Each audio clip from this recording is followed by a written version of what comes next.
guys, para ito sa mga technician na hindi pa niya alam kung anong replacement ng regulator ng Sanyo na STR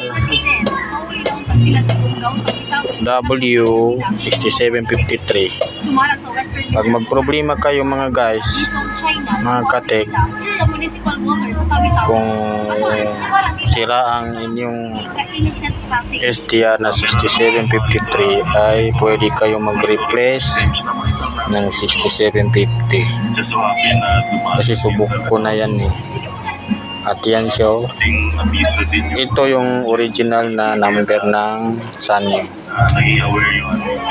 6753, pero pinalitan ko ngayon ng 6750. So okay na siya, mga isang oras ko na ito gites.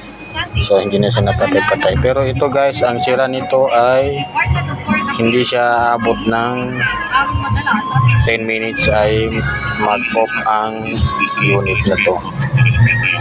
So ibig sabihin ay overheat na siya. Kailangan na talaga i-replace. Kaya ito na siya, mga isang oras ko na i-test at tinestingan ko ng STR W6750. So okay na siya. Bye bye.